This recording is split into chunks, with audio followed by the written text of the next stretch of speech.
नमस्कार। मैं जीवन Kumar Shah, assistant professor, degree college Jagannathpur, Kolhan university, Chaibasa, department of history. आज मैं सेमेस्टर 5 के स्टूडेंट को एक टॉपिक पर बताने जा रहा हूँ जिसका नाम है बेबल योजना।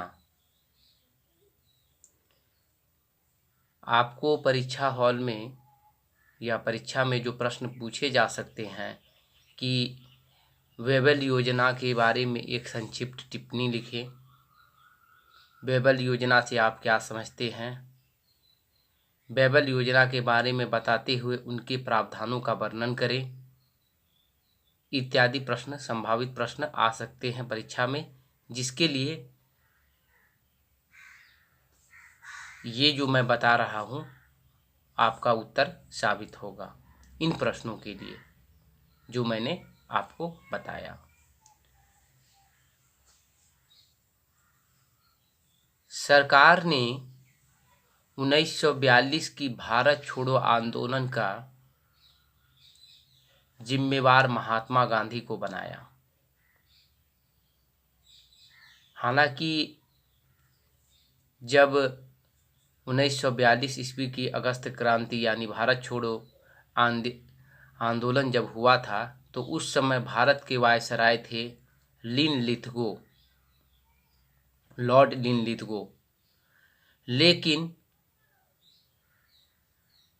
कुछ दिनों के बाद 1943 में लिनलिथगो की जगह पर वहाँ से वायसराय बनाकर लॉर्ड बेबल को भारत भेजा गया। भारत जब बेबल आए तो उन्होंने पत्रिका के माध्यम से यह लोगों को संबोधित किया कि मैं अपने थैले में बहुत सब चीज़ें लेकर भारत आया हूँ। लेकिन यह जो उनकी बातें थी कि मैं अपने थैले में लेकर बहुत सब चीज़ें आया हूँ, ये सब झूठा साबित हुआ। उन्होंने 6 मई 1944 ईस्वी को ये जो लिनलिथगो जिम्मेवार ठहरा गए थे महात्मा गांधी को, सबसे पहले उन्हें 6 मई 1944 से जेल से रिहा कर दिया। इसके अतिरिक्त उसने और कुछ भारतीयों को नहीं दिया।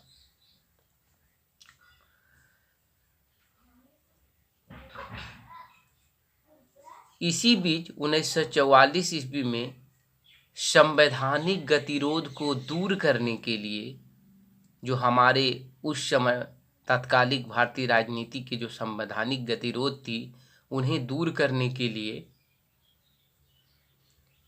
मार्च 1944 में एक फार्मूला तैयार किया गया जिसे सी राजगोपाली फार्मूला कहा जाता है। जिन्ना ने इसे अस्वीकार किया।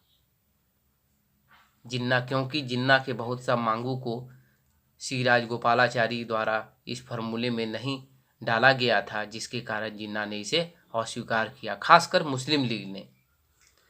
1945 में ही 14 जून 1945 को बेबल ने एक योजना बनाई जिसे हम बेबल योजना के नाम से जानते हैं। इस योजना का मुख्य कारण भारत के जनता और जननेताओं के हृदय में उभर रहे जनाक्रोश था।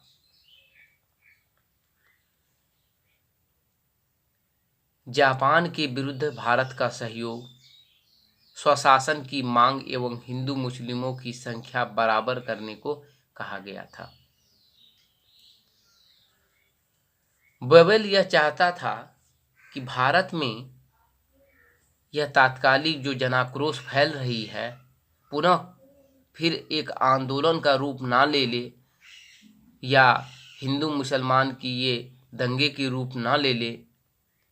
स्वशासन की मांग को लेकर और जापान के विरुद्ध भारत के सहयोग प्राप्त करने के लिए और हिंदू मुसलमानों की बराबर संख्या को देखते हुए इन्होंने स्वस्थ वातावरण एक तैयार करने के लिए ही बेवेल ने 25 जून 1945 को शिमला में एक सर्वदलीय, जो भी थे छोटे बड़े जो भी दल थे, बड़े दल में दो भी उभर रहे थे उस समय, एक मुस्लिम लीग और एक कांग्रेस, तो और जितने भी हिंदू महासभा थे, पंजाब हिंदू महासभा थे, जस्टिस पार्टी था, जो भी था, जितने भी पार्टी थे, क्षेत्रीय पार्टी और जो भी देशव्यापी पार्टी बन चुकी थी, तो इन सभी पार्टियों का एक सर्वदलीय बैठक बुलाया गया 25 जून 1945 को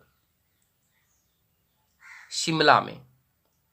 तो इस बैठक में सबसे पहली बात कि 25 जून से लेकर 14 जुलाई तक यह बैठक चली और इसमें 21 भारतीय बड़े बड़े भारतीय नेताओं को या छोटे मोटे जो भी बोलिए नेताओं को आमंत्रित किया गया था, जिसमें प्रमुख थे मुस्लिम लीग की तरफ से मोहम्मद अली जिन्ना और कांग्रेस के अध्यक्ष बने थे मौलाना अबुल कलाम आज़ाद और जवाहरलाल नेहरू, लियाकत अली, ये कांग्रेस के तरफ से। एक बात आपको गौर करनी होगी यहाँ पर कि उस समय कांग्रेस के अध्यक्ष अबुल कलाम आज़ाद यानी कि एक मुसलमान थे और जिन्ना के तरफ से भी कांग्रेस के अध्यक्ष मोहम्मद अली जिन्ना थे। बेवेल ने इस मीटिंग को, इस सर्वदलीय मीटिंग को सफल बनाने के लिए बहुत प्रयास किया कि ये फलाना बातों को मान लिया जाए। हालांकि उसके कुछ प्रावधान जो थे वो मैं आपको बता देना चाहता हूं कि बेवेल योजना के क्या प्रावधान थे। उनके प्रावधानों में बेवेल ने कहा कि वायसराय के कार्यकारिणी का पुनर्गठन किया जाएगा। वायसराय की जो कार्यकारिणी परिषद थी उसके पुनर्गठन किया जाए, जिसमें वायसराय एवं कमांडो इन चीफ को छोड़कर समस्त भारतीय होंगे। ये दो गो चीज थे, ये वायसराय एक होंगे अंग्रेज और कमांडो ऑफ चीफ होंगे अंग्रेज, बाद बाकी समस्त जो इसके सदस्य होंगे सभी भारतीय होंगे। दूसरी बात ये है कि प्रतिरक्षा को छोड़कर समस्त मदे जो हैं वह भारतीय को दे दिया जाएगा। और तीसरी बात यह थी कि इसमें सीमांत व कबीलाई क्षेत्रों को छोड़कर समस्त विदेशी मामले भारत को दे दिया जाएगा। ये बेवेल ने इस घोषणा में उन्होंने कहा। दूसरी और एक बात यह भी थी कि कार्यकारिणी परिषद में हिंदुओं और मुसलमानों को बराबर प्रतिनिधि का दर्जा दिया जाएगा, यह भी बात थी।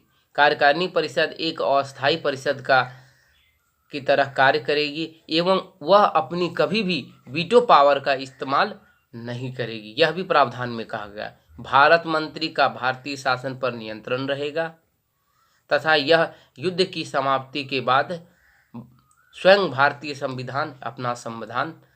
लोग अपना संविधान बनाएगी।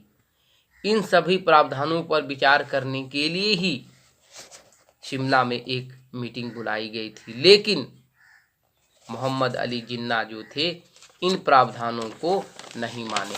हालांकि बेवेल ने बहुत हद तक जिन्ना को मनाने की कोशिश की गई।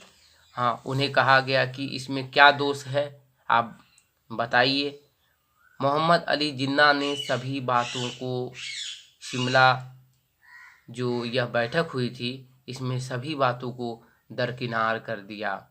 वे सारी बातों पर जोर नहीं दिए, मात्र उन्होंने एक ही बात पर जोर दिया कि समस्त भारत के मुसलमानों का प्रतिनिधि केवल मुस्लिम लीग ही करती है और कोई पार्टी नहीं।